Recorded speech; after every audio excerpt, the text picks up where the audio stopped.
అధ్యక్ష, బడ్జెట్పై మాట్లాడే అవకాశం ఇచ్చిన మీకు ముందుగా కృతజ్ఞతలు. అలాగే నన్ను గెలిపించి అసెంబ్లీకి పంపించిన నా నియోజకవర్గం మానకొండూరు ప్రజలకు కూడా కృతజ్ఞతలు తెలియజేస్తా ఉన్నాను. వాళ్లకు నేను సర్వదా రుణపడి ఉన్నానని తెలియజేస్తా ఉన్నాను. గౌరవ ముఖ్యమంత్రి రేవంత్ రెడ్డి గారి సారథ్యంలో ప్రజల సంక్షేమమే ధ్యేయంగా బడ్జెట్ ప్రవేశపెట్టినందుకు చాలా సంతోషంగా ఉంది. గత బీఆర్ఎస్ ప్రభుత్వంలో అరచేతిలో స్వర్గం చూపించే బడ్జెట్లు ప్రవేశపెట్టి ప్రజలను మోసం చేసింది అధ్యక్ష. వాళ్ళు చెప్పుకునే దళిత బందే వాళ్ళను ఓడించింది. మెజారిటీ ఎస్సీ స్థానాలలో వాళ్ళ అభ్యర్థులు ఓటమికి ఇందుకు నిదర్శనం.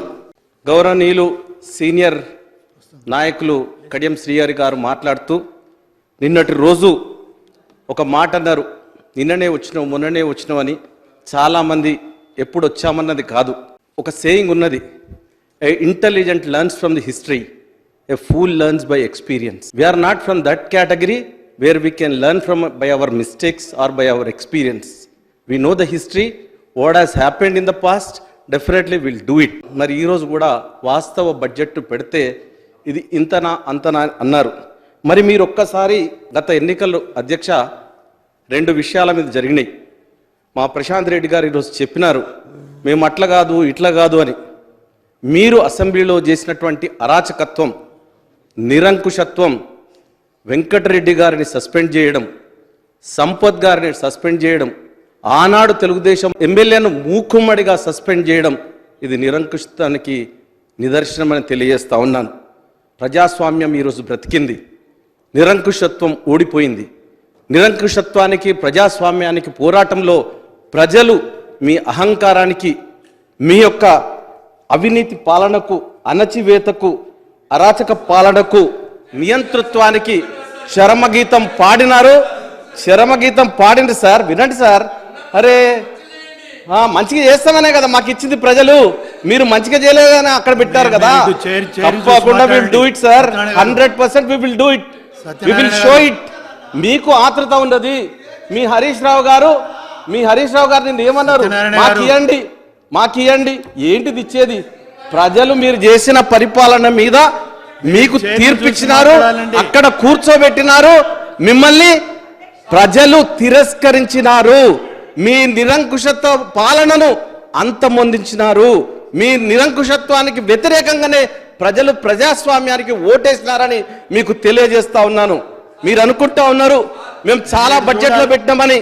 మీ అంశాలను నేను ఒకటిగా చెప్తే, ఈరోజు మీ 10 సంవత్సరాల అరాచక పాలన గురించి, పరిపాలన అంటే ప్రాజెక్టుల పేరుతో సొమ్మును అడ్డగోలుగా బొక్కేయడం కాదు, పరిపాలన అంటే అధికారాన్ని అడ్డు పెట్టుకొని ప్రభుత్వ భూములలో రియల్ ఎస్టేట్ వ్యాపారాన్ని చేయడం కాదు, పరిపాలన అంటే పరీక్ష పేపర్ల లీకుల ద్వారా పబ్లిక్ సర్వీస్ కమిషన్ను పాలకులు అడ్డగోలు సంపాదన కేంద్రాలుగా మార్చడం, ఇది అబద్ధమా అధ్యక్ష? 11 సంవత్సరాలుగా మీరు గ్రూప్ 1 పోస్ట్ పెట్టలే, నిరుద్యోగులను నిరుత్సాహపరిచిండ్రు. ఏజ్ అయిపోయింది, వాడు పెళ్లికి నోచుకోలే, ఉద్యోగానికి నోచుకోలేక మధ్యలో వేలాడుతూ ఉన్నాడు. ఇది సార్ మీ కథ. పరిపాలన అంటే మీరు ఏమనుకున్నారంటే తన పరివారానికి, సంతానానికి స్కామ్లకు పాల్పడే అవకాశాన్ని ఇవ్వడం కాదు. పరిపాలన అంటే సాంప్రదాయాల ముసుగులో ప్రజల సొమ్ముతో పాలకుల తమ సంతానాన్ని డీజే సౌండ్ల మధ్య నరి రోడ్లపై ఆడించడం కాదు సార్ మీరు చేసిన వ్యవహారము. పరిపాలన అంటే తన కులం, బంధువర్గం, పాలనా యంత్రాంగాన్ని నింపేయడం, తద్వారా నియంతృత్వ ధోరణితో సమాజంపై ఆధిపత్యాన్ని చెలాయించడం కాదు. పరిపాలన అంటే చట్టాపట్టాలు వేసుకొని అనైతిక కార్యకలాపాలకు పాల్పడడం కాదు సార్. బడ్జెట్ గురించి మనం వద్దాం. మీరు మా సీనియర్ మంత్రివర్యులు, నాయకులు, మేము గొప్పగా గౌరవించుకునేవారు కడియం శ్రీహరి గారు నిన్న అన్నారు. ఇంతకుముందు కూడా నేను బయట కూడా చెప్పాను, గత బీఆర్ఎస్ ప్రభుత్వం ప్రతి ఏటా ఘనంగా బడ్జెట్ కేటాయింపులు చేసింది. ఏటేటా బడ్జెట్ పెంచుకుంటూ పోయిందే తప్ప కేటాయింపులకు అనుగుణంగా ఖర్చు చేయలేదు. బీఆర్ఎస్ ప్రభుత్వం ప్రతి సంవత్సరం బడ్జెట్లో అనేక పథకాలకు నిధులు కేటాయించడం, వాటిలో ₹1 కూడా విడుదల చేయకపోవడం, లేదా అరకొరగా నిధులు విడుదల చేస్తూ మసిపూసి మారడికాయ చేసింది. భవన నిర్మాణ కార్మికులకు 1,00,000 మోటారు సైకిళ్ళు ఇస్తామని 22-23 బడ్జెట్ పెట్టింది ఖర్చు చేస్తారా? మీ యొక్క పాత బడ్జెట్ చూస్తే మీ నిజస్వరూపం ఏదో ప్రజలకు తెలుస్తూ ఉన్నది. 22-23 బడ్జెట్లో పాత బస్తీ మెట్రోకు 500 కోట్లు కేటాయించారు. ఒక్క రూపాయి కూడా నిధులు ఖర్చు చేయలేదు. Only allocation, no action. This is the BRS ప్రభుత్వం యొక్క తీరు. మహిళా యూనివర్సిటీకి 22-23లో 100 కోట్లు కేటాయించారు. ఒక్క రూపాయి కూడా ఇవ్వకుండా మళ్ళీ 23-24లో 100 కోట్లు కేటాయించారు. అంటే మా సీనియర్ సభ్యులు, గౌరవ సభ్యులు శ్రీహరి గారు నిన్న మాట్లాడుతూ, మీరు 6 గ్యారెంటీలకు ఎంత పెట్టినారు, ఇది సరిపోదు, ఇది ఇట్లా చేసేది ఉండే అని మీరు చెప్పినారు. మేము ఏదైతే చెప్తామో అదే చేస్తాం అధ్యక్ష. కాంగ్రెస్ పార్టీ మీద ప్రజలు నమ్మకం పెట్టుకొని ఉన్నారు. ఇంటర్ డిగ్రీ చదువుకున్న పిల్లలకు మధ్యాహ్న భోజన పథకం పెడతామని కేసీఆర్ ప్రకటించారే కానీ ఆ పథకం అమలు చేయలేదు. ఇంతకుముందే మన గౌరవ సభ్యులు చెప్పినారు. సంత జాగా ఉన్నవారికి 3 లక్షల ఇచ్చి ఇల్లు పూర్తి చేసుకోవడానికి సాయం చేస్తామని 22-23 బడ్జెట్లో 4 లక్షల ఇళ్లకు 12,000 కోట్లు ప్రతిపాదించినా ఒక్క పైసా కూడా మంజూరు చేయలేదు. మళ్ళీ 23-24లో 4 లక్షల ఇళ్లకు 12,000 కోట్లు కేటాయించారు. మళ్ళీ 2వ సంవత్సరం కూడా ఒక్క పైసా కూడా ఇందుకోసం ఇవ్వకుండా పేద ప్రజలను బీఆర్ఎస్ ప్రభుత్వం ఆశ పెట్టి మోసం చేసింది. ప్రజల నుంచి భారీగా అప్లికేషన్లు స్వీకరించి వారికి ఆశ పెట్టారే తప్ప ఒక్కరికి కూడా పైసా ఇవ్వకుండా మోసం చేశారు. వాళ్ళు పాపం పేద ప్రజలు మీ సేవా కేంద్రాల చుట్టూ, ఎంపీడీఓ ఆఫీసుల చుట్టూ, అదేవిధంగా ఎంఆర్ఓ ఆఫీసుల చుట్టూ అప్లికేషన్లు పెట్టుకోవడమే తప్పే ఎప్పుడు కూడా వాళ్ళకు ఒరిగింది ఏం లేదు. మొన్న ఎలక్షన్లు వచ్చినాయంటే ఆగ మేఘాల మీద ఇప్పుడు మన ప్రశాంత్ రెడ్డి గారు చెప్పినారు, అందరికీ ప్రొసీడింగ్స్ ఇచ్చినాం మేము. ఆ ప్రొసీడింగ్స్ కూడా కలెక్టర్లు, నేను స్వయంగా ఎలక్షన్ కమిషన్కు కంప్లైంట్ చేశాను. కలెక్టర్ గారు సంతకం పెట్టి పేరు లేకుండా ఇచ్చేసినారు. వాటన్నిటిని ఆపి చేయమని, తర్వాత ఈయనను ట్రాన్స్ఫర్ చేయమని అంటే దానికి ఎలక్షన్ కమిషన్ స్పందించి స్వయంగా మా కలెక్టర్ గారిని ట్రాన్స్ఫర్ చేయడం జరిగింది. ఇది అధ్యక్ష. ఈరోజు మీరు 3 లక్షలు ఇవ్వండి, మీరు 3 లక్షలు ఇచ్చినామని చెప్తా ఉన్నారు. మీ సేవా కేంద్రాలకే 4-5 వేల రూపాయలు ఖర్చు పెట్టుకున్నారు పేద ప్రజలు.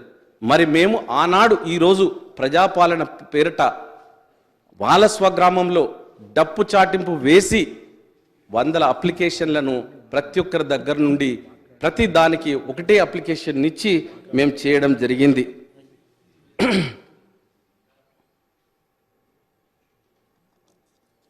మరి చాలా వాగ్దానాలు చేసినారు. మరిగా బడ్జెట్లో 2022-23లో ఆయిల్ పామ్ సాగుకు 1000 కోట్లు కేటాయించి ఒక్క పైసా కూడా ఇవ్వలేదు. మళ్ళీ 23-24లో అదే 1000 కోట్లు బడ్జెట్లో పెట్టారు. మీది పేపర్ల మీద బడ్జెట్, మాది చేతల బడ్జెట్. ఆలోచించండి ఒక్కసారి, మేము ఏం పెట్టినాము, ఇన్ని చేసినామా, ఇంత విధ్వంసం చేసినామా అని మీరు అంటున్నారు కదా టీఆర్ఎస్ వాళ్ళు. నిరుద్యోగులకు నిన్న సీనియర్ నాయకులు శ్రీహరి గారు మాట్లాడుతూ, నిరుద్యోగులకు నిరుద్యోగ భృతి క్రింద ఒక్కొక్కరికి మీరు ఏదైతే 4016 చెప్పినారో ఇవ్వాలని ఆయన డిమాండ్ చేసినారు. మరి నిరుద్యోగులకు నిరుద్యోగ భృతి ఇస్తానని 2018 ఎలక్షన్లకు ముందు 3016 చొప్పున ఇస్తామని బీఆర్ఎస్ ప్రభుత్వం హామీ ఇచ్చి గత 5 ఏళ్లలో ఒక్క రూపాయి కూడా ఇవ్వకుండా వారిని మోసం చేసింది.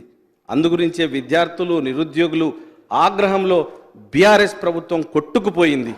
మా రేవంత్ రెడ్డి గారు ప్రజా నాయకులు, ప్రజా సేవకులుగా ఈరోజు మీరు ఉద్యోగాల నోటిఫికేషన్లు ఇచ్చినా అన్నీ అయిపోయినా కూడా మీకు ఉద్యోగ నియామక పత్రాలు ఇవ్వడానికి కూడా తీరిక లేకపోతే ఉద్యోగాలు ఎందుకు ఇవ్వాలని అణచిపెడితే ఈరోజు మా ముఖ్యమంత్రి గారు, మా బట్టన్న 17,000 ఉద్యోగాలు, నర్సింగ్ ఉద్యోగాలు ఇచ్చినారు. కారుణ్య నియామకాలు జరిపినారు. ఆర్టీసీలో మా పొన్నం ప్రభాకర్ గారు, నేను వెళ్ళి వాళ్ళందరికీ నియామక పత్రాలను అందజేసినాం. మొన్నటి రోజు అంబేద్కర్ దగ్గర సింగరేణి కార్మికుల పిల్లలకు నియామక పత్రాలను ఇచ్చినాం. ఇది కాంగ్రెస్ పార్టీ చేసే నిరుద్యోగుల గురించి చిత్తశుద్ధి ఉన్నది.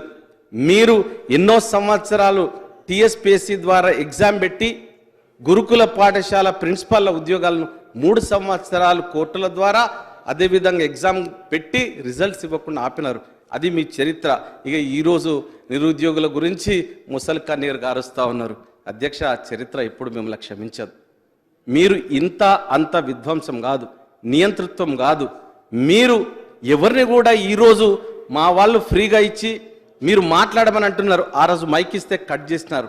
సీతక్క అవన్నీ చెప్తాను నేను మెల్లగా. 22-23 బడ్జెట్లో దళిత బంధు కోసం 17,700 కోట్లు కేటాయించి ఒక్క పైసా కూడా ఇవ్వలేదు. మళ్ళీ 23-24లో 17,700 కోట్లు కేటాయించి క్యారీ ఫార్వర్డ్ చేశారు. హుజూరాబాద్ మినహా ఒక్క నియోజకవర్గానికి 1,500 యూనిట్ల చొప్పున లబ్ధిదారులు ఎంపిక చేస్తామని చెప్పి ఒక్కరికి కూడా ఇవ్వకుండా దళితులను బీఆర్ఎస్ ప్రభుత్వం మోసం చేసింది. రాష్ట్రం మొత్తం దళితులకి ఈ పథకం అమలు చేస్తామని కేసీఆర్ చెప్పారు. హుజూరాబాద్ ఎన్నికల్లో గెలవడం కోసమే ఈ పథకాన్ని తెచ్చి ఎన్నికలు ముగిసిన పోయి వెంటనే ఈ పథకాన్ని అటకెక్కించారు. అందుగురించే కాంగ్రెస్ పార్టీలో ఎమ్మెల్యేలు, దళిత ఎమ్మెల్యేలు దాదాపుగా మెజారిటీ ఎస్సీ స్థానాల్లో గెలవడం మీరు చేసిన మోసానికి నిదర్శనమని నేను తెలియజేస్తా ఉన్నాను. మరి ఈరోజు అంబేద్కర్ అభయహస్తం పథకం గురించి మాట్లాడుతూ ఉన్నారు. మరి మా సీనియర్ నాయకులు మేము మాట ఇచ్చినామంటే మాట మీద ఉంటాం. 12 లక్షల రూపాయలు తప్పకుండా చేస్తాం.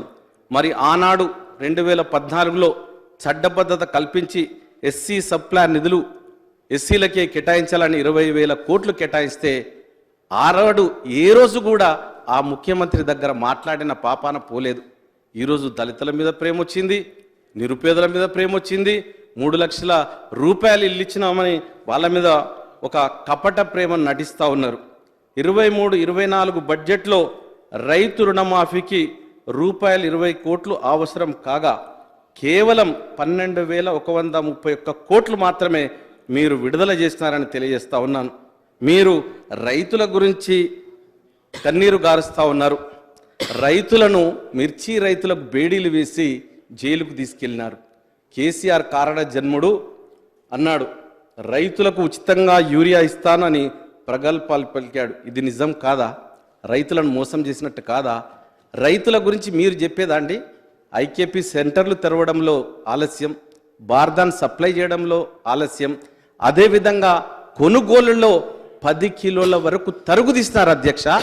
వీళ్ళకి రైతుల గురించి ముసలి కన్నీరు గారుస్తారా? ఈరోజు రైతుల గురించి మేము రైతు బంధు ఇస్తామనంటారా? మీరు రైతు బంధు ఎవరికి ఇచ్చినారండి? 100 ఎకరాలున్న ఆసాములకు, పుట్టలకు, గుట్టలకు, కంప చెట్లున్న వాళ్లకు ఇదా మీ డిస్క్రిప్షన్? మేము మరి ఈరోజు మా బడ్జెట్లో తప్పకుండా ప్రజాస్వామ్యయుతంగా ఎవరికైతే ఇవ్వాలో వాళ్ళకు తప్పకుండా ఇస్తామని కూడా మా బట్టన గారు చెప్పినారు. మీరు మళ్ళీ అడిగినారు, దానికి కూడా చెప్పినాం. మరి మీరు 2014లో 1,00,000 రూపాయల రుణమాఫీ అని చెప్పినారు. 1,00,000 రూపాయల రుణమాఫీ చేయడానికి 10 సంవత్సరాలు తీసుకున్నారే. మరి ఈరోజు మేము వచ్చి 60 రోజులు కాలేదు అధ్యక్ష. వీరు ఎప్పుడు చేస్తారు 100 రోజులైంది, 200 రోజులైంది. అరే మమ్మల్ని ఖజానాను ఖాళీ చేసినారు. ఖజానాకు వచ్చే అవకాశాలు ఏమున్నాయో చూసుకోవాలి, ఖజానాలో డబ్బులు నింపుకోవాలి, ఒక ప్లాన్ వేసుకోవాలి. కొంచెం టైం ఇవ్వండి. 1 సంవత్సర కాలం మేము తప్పకుండా చేసి చూపిస్తాం. మీ అందరికీ తెలుసు, ఆనాడు కాంగ్రెస్ ప్రభుత్వం 2004 నాడు వచ్చినప్పుడు రాజశేఖర్ రెడ్డి గారు ఉచిత కరెంట్ అంటే బట్టలు ఆరేసుకోవాలని చెప్పినారు. కానీ ఇచ్చి తీరినాం, చెప్పిన మరుక్షణమే చేసినాం. ఇది చేతల ప్రభుత్వం. కాంగ్రెస్ అంటేనే తప్పకుండా చేస్తుందని మీకు తెలియజేస్తా ఉన్నాం. 1,00,000 రూపాయల రుణమాఫీని మీరు చేయడానికి 10 సంవత్సరాలు తీసుకున్నారు. ఎవరు అడగకుండానే మీరు చేస్తారని ముందుకొచ్చినారు. కానీ ఈరోజు చేయకుండా, మీరు చేత కాకుండా మీ అలవాట్లే మాకొస్తాయని మమ్మల్ని మాటి మాటికి దెప్పిపొడిచే విధంగా, లేకపోతే కాంగ్రెస్ అంటే చేతగారణలు అనుకున్నా. మా బ్యాక్ ట్రాక్ చూడండి, మా హిస్టరీ చూడండి, మేము ఎప్పుడు చేస్తామనేది చూడండి. ఆనాడు కేంద్ర ప్రభుత్వం ఏకకాలంలో 1,00,000 రూపాయల రుణమాఫీని చేసినారు. మీకు నవ్వొస్తుంది సార్, నవ్వుతారు అంటే మేము ఎందుకంటే మొన్ననే వచ్చినాం కదా అందరిచ్చని. రైతు రుణమాఫీ కాక రైతులకు వడ్డీలపై వడ్డీల భారం పడి రైతులు తీవ్రంగా నష్టపోయారు. ఇది రైతులను తీవ్రంగా అవమానించటమే. రుణమాఫీ కాకపోవడంతో కొత్తగా రైతులకు బ్యాంకులలో రుణాలు దొరకక ప్రైవేట్ వడ్డీ వ్యాపారుల దగ్గర రైతులు అధిక వడ్డీకి అప్పులు తెచ్చుకోవాల్సి వచ్చింది. వాళ్ళ బ్యాంకు లోపల నిజంగా కూడా ఈరోజు అప్పుకు పోతే ఆ సిబిల్ స్కోర్ అని దాన్ని వాళ్ళ పిల్లలు వేరే దేశాలకు వెళ్ళి చదువుకోవడానికి పోతే నీ సిబిల్ రికార్డు బాగలేదని వానికి లోన్ ఇచ్చే పరిస్థితి లేదు ఈరోజు. రైతులను మీరు ఏ విధంగా మీ ప్రభుత్వంలో నిర్లక్ష్యానికి గురి చేసినరో ఒక్కసారి గుర్తుంచుకోవాలని చెప్తా ఉన్నాను.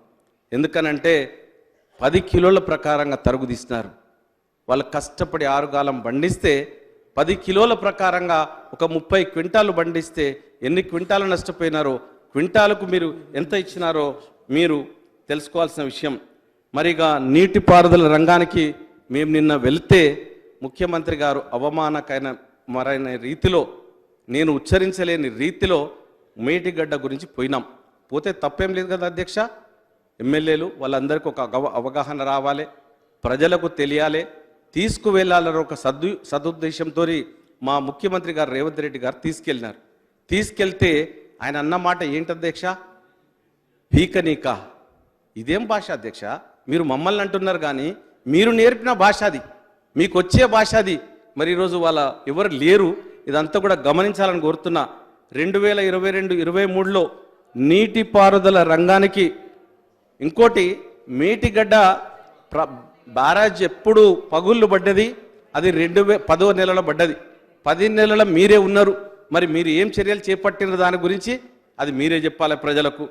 2022-23లో నీటిపారుదల రంగానికి 26,446 కోట్లు కేటాయించినట్లు గొప్పగా చెప్పినప్పటికీ దీనిలో ప్రాజెక్టులపై చేసిన అప్పులు తిరిగి వడ్డీల చెల్లింపులకే 15,700 కోట్లు ఖర్చయ్యాయి. అధ్యక్ష, అంటే మనం బడ్జెట్లో ఎంత గొప్పగా అవాస్తవాలను చిత్రీకరిస్తున్నామో చెప్తున్నామో, మనం చెప్పే దాంట్లో ఎంత అవాస్తవం ఉన్నదో మీరే ఒకసారి దాన్ని ఆలోచించాలని, పునర్విమర్శ చేసుకోవాలని నేను మిమ్మల్ని కోరుతా ఉన్నాను. మరి రాజు మేడ, ఒక చాణక్యుడు ఒక సూక్తిని చెప్పినాడు, రాజు మేడలో ఉంటే ప్రజలు గుడిసెల్లో ఉంటారు. ఒకవేళ రాజు గుడిసెలో ఉన్నట్లు తన జీవితాన్ని మార్చుకోగలిగితే ప్రజలు మేడలో నివసించగలుగుతారని చాణక్యుడు చెప్పిన మాటలను గత ప్రభుత్వం గుర్తుపెట్టుకుంటే బాగుండేది. ఈ సంగతిని మర్చిపోయి కేసీఆర్ గారు 100 కోట్ల ఖర్చుతో రాజభవనాన్ని నిర్మించుకొని ఏనాడు సామాన్యులను కలిసేవారు కాదు. గత 10 సంవత్సరాల లోపల ఆయన ఏ సామాన్య ప్రజల దగ్గర కూడా అర్జీలు తీసుకోలేదు. ఇది సత్యం, ఇది చరిత్ర చెప్పినటువంటి సత్యం. అధ్యక్ష, ఒక్కసారి మీరే, ఆయన ఏనాడు సామాన్యులను కలిసేవారు కాదు, పేదవారి కోసం ప్రగతి భవన్ గేట్లు ఏనాడు తెరిచేవారు కాదు, వారు మొక్యం చూసేవారు కూడా కాదు. తాను మహారాజునని అహంకారంతో డాక్టర్ గారు పెద్ద ఆయన అక్కడ ఉన్నాడు. డాక్టర్ గారు ఒక్క నిమిషం, సెక్రటరియట్ రాకుండా అధ్యక్ష ఒక్క నిమిషం. డాక్టర్ గారు ఒక్క నిమిషం. మనం ఈ అప్రాపరేషన్ బిల్లు తొందరగా కంప్లీట్ చేస్తే శాసన మండలి లోపల చైర్మన్ గారు సభ్యులు వెయిట్ చేస్తున్నారు. మళ్ళీ ఇక్కడ ఉన్న మంత్రులు అక్కడ పోయి జవాబు ఇవ్వాల్సి వస్తుంది. 10 minutes లో కంప్లీట్ చేయండి please. Okay sir please. Thank you అధ్యక్ష. సెక్రటరియట్కు నేను మొదలు పెట్టే 2 నిమిషాలు అయింది, 2 నిమిషాలు, అంతకన్నా ఎక్కువ తీసుకోలేదన్నా. ఈ సంగతి సెక్రటరియట్కు రాకుండా పాలన సాగించినటువంటి ముఖ్యమంత్రి ఎవరైనా ఉన్నారంటే అదొక్క కేసీఆర్ మాత్రమే. మాట తప్పిన మన గద్దర్ అవార్డుల లాగానే మాట తప్పిన వాళ్ళందరికీ కేసీఆర్ అవార్డు ఇస్తే బాగుంటుందేమని నేను ప్రభుత్వానికి మనవి చేస్తూ ఉన్నాను. ఎందుకంటే ప్రజలకు ఎల్లప్పుడూ అందుబాటులో ఉండేవాడే నిజమైన పాలకుడు. అధ్యక్ష, రాజు ఎప్పుడు తనను మెచ్చుకునే వారితోనే కలిసి ఉండడం, పొగిడే వారికే పదవులు ఇవ్వడం మొదలు పెడితే ఆ రాజు తొందరగా పదవిచ్యుతులు అవుతారు. తన రాణివాసం బంధుజనం కోసం లక్షల ధనాన్ని ఖర్చు చేయడమే ప్రజాసేవ అనిపించుకోదు. ప్రజలను ఎంతకాలం పాలించేమన్న దానికంటే ఎంత మంచిగా పాలించామనే ప్రశ్న వేసుకునేవాడే నిజమైన పాలకుడు, సేవకుడు కూడా. కానీ కేసీఆర్ మహారాజునని భావించి తన 100 మాగధులకు మాత్రమే దర్శనమిచ్చేవారు, వారికే పదవులు ఇచ్చేవారు. కనుకనే తెలంగాణ ఉద్యమంలో కీలక పాత్ర పోషించిన ఉద్యమకారులకు ఆయన దర్శనం ఎప్పుడూ దొరకలేదు. గద్దర్, కోదండరాం, అందశ్రీ లాంటి వారికి 10 సంవత్సరాల్లో ఒక్కసారి కూడా ఆయన అపాయింట్మెంట్ ఇవ్వలేదు. ఉద్యమం ద్వారా సాధించుకున్న రాష్ట్రం తెలంగాణ. ఈ రాష్ట్ర సాధనలో అనేక మంది బలిదానాలు చేశారు. పోరాటాల ద్వారా సిద్ధించిన రాష్ట్రంలో పాలన తెలంగాణ ఉద్యమకారుల ఆకాంక్షలకు అనుగుణంగా సాగుతున్నదా, పొరపాట్లు ఏమైనా జరుగుతున్నాయా అనేది ఏనాడు కేసీఆర్ సమీక్షించుకున్న పాపాన పోలేదు. ఉద్యమకారులకు అపాయింట్మెంట్ ఇస్తేనే తనలో పాలనలో జరుగుతున్న లోపాలను వారు ఎక్కడ తెత్తి చూపుతారని ఆయన భయం లేదా అధికార గర్వం తలకెక్కి ఉద్యమకారులు అంటే లెక్కలేనితనం ఆయనలో ప్రవేశించడం వల్ల వారిని కలుసుకోవడానికి ఇష్టపడలేదా? అందుకోసమే ఆకాశంలో విహరిస్తున్న ఆయనను ప్రజలు నేలపైకి దింపారు. 24-25 ఫామ్ హౌస్కు పోయే ఖర్చు ఎంత? బడ్జెట్ చెప్పిన కదా, మీ బడ్జెట్ వాస్తవాలని చెప్పిన. అరే మేము చెప్తున్నాం వినండి. ప్రతి అసెంబ్లీ నియోజకవర్గ కథలు చెప్తలేనే, మీరు చెప్పిన కథలకు మీరు బడ్జెట్లో పెట్టిన వాస్తవాలకు అవాస్తవిక బడ్జెట్కు మీరు 2022-23 ఏం చేస్తున్నారు, 23-24 ఏం చేస్తున్నారు, అవన్నీ చదివి వినిపిస్తున్నా. అవి మీకు కథల్లాగా అనిపిస్తే నేనేం చేయగలుగుతానా? మీరు చెప్పినే పిట్ట కథలు. మీరు 10 సంవత్సరాల అబద్ధాలు చెప్పినారు, అబద్ధాల ప్రభుత్వం చేసినారు. ఎవరికి ఉద్యోగం ఇచ్చినారు? ఎవరి లైఫ్ బాగుపడింది? బ్రతుకులు బాగుపడలే. అందునిచే ఈ బడ్జెట్లో కానీ ప్రజల విశ్వాసంతో ఏర్పడిన కాంగ్రెస్ ప్రభుత్వం 2,75,890 కోట్ల రూపాయలతో ఓటాన్ అకౌంట్ బడ్జెట్ను ప్రవేశపెట్టింది. ఈ బడ్జెట్ అత్యంత అనుకూలమైన బడ్జెట్. ఈ బడ్జెట్ ప్రజల ఆకాంక్షలను ఆశలను అద్దం పట్టే విధంగా ఉంది. ఎన్నికల సమయంలో ఇచ్చిన హామీలను నెరవేర్చే విధంగా ఈ బడ్జెట్ ఉన్నది. ఈ బడ్జెట్ కాంగ్రెస్ పార్టీ ఇచ్చిన 6 గ్యారంటీల అమలుకు 53,196 కోట్లు కేటాయించింది. ఇది ప్రాథమిక అంచనా మాత్రమేనని విధి విధానాలు రూపొందిన తర్వాత మరింత మా బట్టన చెప్పినట్టు దీనిలో ప్రతిపక్షాలు ఆలోచించాలని చెప్తా ఉన్నాం. 6 గ్యారంటీలు ఫెయిల్ అవ్వాలని, దీనికి నిధులు సమకూడదని ముఖ్యంగా బీఆర్ఎస్ పార్టీ బలంగా కోరుకుంటుంది. ఇవి 420 హామీలని, ఈ హామీలకు నిధులు ఎక్కడి నుంచి తెస్తారని, ఈ హామీలు నెరవేర్చలేరని, దీనితో కాంగ్రెస్ ప్రభుత్వంపై ప్రజల్లో వ్యతిరేకత వస్తుందని, దాన్ని ఉపయోగించుకొని పార్లమెంట్ ఎన్నికల్లో గట్టెక్కాలని బీఆర్ఎస్ భావిస్తుంది.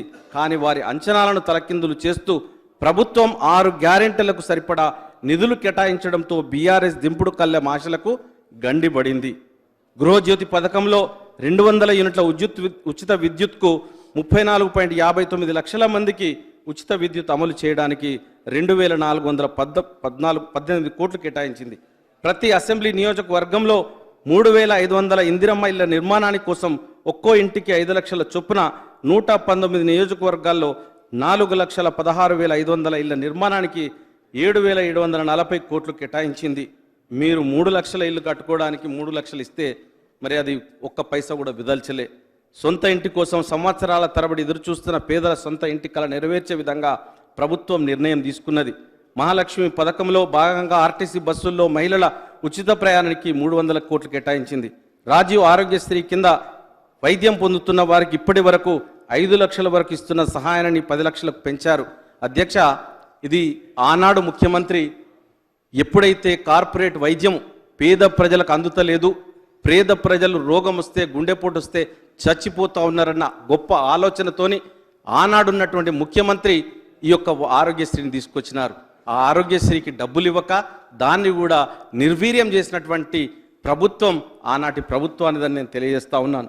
వృద్ధాప్య పెన్షన్ల కోసం గతంలో ఎంతోమంది వాళ్ళు అధికారంలోకి వచ్చినాడు 50 ఏళ్ళు ఉంటే వాళ్ళు అధికారం పోయేసరికి 60 ఏళ్ళకు వచ్చినారు. కానీ వాళ్ళు ఏ పాపాన కూడా ఏనాడు కూడా పెన్షన్లు ఇవ్వలే. వృద్ధాప్య పెన్షన్ల కోసం గతంలో 12,000 కోట్లు వెచ్చించేవారు. ప్రస్తుతం 2016 ఉన్న వృద్ధాప్య పెన్షన్ను 4,000కు, వికలాంగులకు 3,016 ఉన్న పెన్షన్ను 6,000కు పెంచాలని ప్రభుత్వం నిర్ణయించింది. అదేవిధంగా అభయహస్తం పథకంలో భాగంగా మహిళలకు 2,500 రూపాయల ఆర్థిక సహాయం అమలుకు 4,500 కోట్లు కేటాయించారు. మొత్తంగా పెన్షన్లు ఆర్థిక సహాయానికి 26,500 కోట్లు కేటాయించారు. దీనితో ఈ పథకం అమలుపై నెలకొన్న అనుమానాలు పటాపంచలయ్యాయి. అయ్యా, మీరు వచ్చిన తర్వాత కొత్త పెన్షన్లు రాలే. ఎవరైతే ఎలిజిబుల్ ఉన్నారో 55 ఏళ్ళు ఉన్నారో మీరు ఎప్పుడు వారి గురించి ఆలోచించలే. కాబట్టి మా ప్రభుత్వం వచ్చిన తర్వాత ప్రజాపాలన పెట్టి కొత్త పెన్షన్లను స్వీకరించే విధంగా దరఖాస్తులను కూడా స్వీకరించిందని మీకు తెలియజేస్తా ఉన్నాను. సాంఘిక సంక్షేమానికి భారీ కేటాయింపులు. అధ్యక్ష, ఈ బడ్జెట్లో సాంఘిక సంక్షేమానికి ప్రభుత్వం పెద్దపీట వేయడం సంతోషదాయకం. బీసీ, ఎస్సీ, ఎస్టీ, మైనారిటీ సంక్షేమానికి 45,449 కోట్లు కేటాయించడం హర్షించదగ్గ విషయం. 2023-24 బడ్జెట్ కంటే ఇందులో 12,000 కోట్లు అధికంగా కేటాయించారు. గత ప్రభుత్వంలో ఫీజు రీయింబర్స్మెంట్ సకాలంలో చెల్లించక విద్యార్థుల తల్లిదండ్రులు తీవ్ర ఇబ్బందులు పడ్డారు.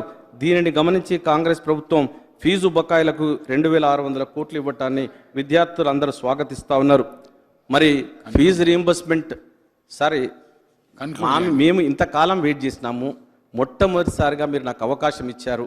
మాట్లాడే అవకాశం ఇచ్చినందుకు మీకు ప్రత్యేకంగా ధన్యవాదాలు తెలియజేస్తా ఉన్నాను. కొత్తగా వచ్చినోడిని, మరి చాలా రోజులుగా అవకాశం వస్తుందని వేచి చూస్తున్నాను. మీరు కట్ చేయి అంటే మరి పెట్టేస్తా సార్. మీకు ఒకవేళ ఇబ్బంది ఉంటే వాళ్ళు ఇంకా వేరే వాళ్ళు మాట్లాడారు. ఎందుకనంటే ఫీజు రీయింబర్స్మెంట్ పథకాన్ని మనం స్టార్ట్ చేసాం. ఆ రోజు కాంగ్రెస్ ప్రభుత్వం స్టార్ట్ చేసింది. పేద ప్రజల కోసం, చదువుకోనోళ్ళ కోసం, చదువు లేనోళ్ళ కోసం వాళ్ళందరూ ఫీజు రీయింబర్స్మెంట్ పథకాన్ని ఉపయోగించుకొని చదివి ఈరోజు ఎంతోమంది విదేశాలకు వెళ్ళి అక్కడ వాళ్ళ ఆర్థిక పరిస్థితి బాగైంది, వాళ్ళ కుటుంబం బాగుపడ్డది, వాళ్ళు ఆర్థికంగా ఎదిగినారని మీకు తెలియజేస్తున్నా. అధ్యక్ష, అంటే పేద ప్రజలు పేద ప్రజలుగానే ఉండాలి. పేద ప్రజలు చదువుకోకూడదు. పేద ప్రజలు గొర్రెలు బర్రెలు గాచుకోవాలని గొర్రెలను బర్రెలను ఇచ్చినటువంటి ప్రభుత్వం వాళ్ళది. పేద ప్రజలను ఎప్పుడు ప్రోత్సహించలే అధ్యక్ష. ఏ విషయంలో కూడా ఆ ప్రభుత్వం ప్రోత్సహించలే. పేదల కోసం ఏనాడు కూడా పేదలుగా ఉండాలని చూసింది. కానీ ఈ పథకం పేదలకు ఇస్తున్నాం. కానీ ఆనాడు ఇందిరమ్మ 1975 లోపల అసైన్ ల్యాండ్స్ ఇచ్చింది. ఆ అసైన్ ల్యాండ్లను కూడా పేదల దగ్గర, అధ్యక్ష, పేదల దగ్గర ఉండొద్దని ఆ అసైన్ ల్యాండ్లను కూడా లాక్కున్నది. నా నియోజకవర్గం లోపల ఇల్లంతకుంట మండలం అనే గ్రామం లోపల 150 ఎకరాల భూమిని ఈరోజు టీఆర్ఎస్ ప్రభుత్వం లాక్కున్నదని మీకు తెలియజేస్తా ఉన్నాను. మరి దాన్ని ఇవ్వాలంటే ఇబ్బందులు పెడతా ఉన్నారు. ఎక్కడైతే మరి దాన్ని కార్పొరేట్ సంస్థలకు అమ్ముకునే విధంగా తయారు చేస్తూ ఉన్నారు. పేదల కోసం ఆలోచించినటువంటి ప్రభుత్వం ఇందిరమ్మ ఇల్లు, మీకు ఒక ఎగ్జాంపుల్ చెప్తాను. ఇందిరమ్మ ఇల్లు 2004లో 6లో తీసుకొని కట్టుకుంటే ఈరోజు నా నియోజకవర్గంలో ఒక గ్రామం లోపల బిడ్డ పెళ్లి చేద్దామంటే బిడ్డ పెళ్లికి లేకపోతే అమ్ముకుంటే ఆ రోజు 1,20,000 తీసుకొని కట్టుకుంటే ఈరోజు 25 లక్షల రూపాయలు వచ్చింది. అధ్యక్ష, మీరు పెట్టినటువంటి కార్లు, జీపులు 10 లక్షల రూపాయలు, అవేమన్నా డిప్రిషియేషన్ ఉన్నాయా, అప్రిషియేషన్ ఉన్నాయా, దాంతో బ్రతుకు బాగుపడ్డదా, మరి ఎంతమంది బాగుపడ్డారని ఎప్పుడు కూడా వాళ్ళు రివ్యూ చేసిన పాపాన పోలే. కాబట్టి బీదల కోసం, పేదల కోసం ఫీజు రీయింబర్స్మెంట్ ఇచ్చినటువంటి ఘనత కాంగ్రెస్ ప్రభుత్వం దాన్ని తెలియజేస్తా ఉన్నా. మా ముఖ్యమంత్రి గారు చాలా దయార్ద్ర హృదయులు, చాలా గొప్పవాళ్ళు. పేదల కోసం అనునిత్యం ఆలోచించే వాళ్ళు, దళితుల కోసం ఎప్పుడు కూడా ఆలోచించేవాళ్ళు. వాళ్ళు ఆలోచించి ఈరోజు బీసీ, ఎస్సీ, ఎస్టీ, మైనారిటీల సంక్షేమానికి భారీగా బడ్జెట్ కేటాయించినందుకు నేను వారిని అభినందిస్తా ఉన్నాను. ఎస్సీ గురుకులాలకు 2,796 కోట్లు కేటాయించారు. దీనితో అద్దె భవనాల్లో కొనసాగుతున్న గురుకులాలకు 250 గురుకుల భవనాలు సొంతంగా నిర్మించుకునే అవకాశం వచ్చింది. అదేవిధంగా అంటే స్కూల్ అంటే వీళ్ళ హాయంలో ధ్వంసమైపోయినాయి. వీళ్ళు ఏమనుకున్నారంటే మేము రెసిడెన్షియల్ పాఠశాలలు పెడుతున్నాం మేము, కానీ ప్రభుత్వ పాఠశాలలో చదువుకునే నిరుపేదలు, వాళ్లకు టీచర్లు లేవు, భవనాలు లేవు.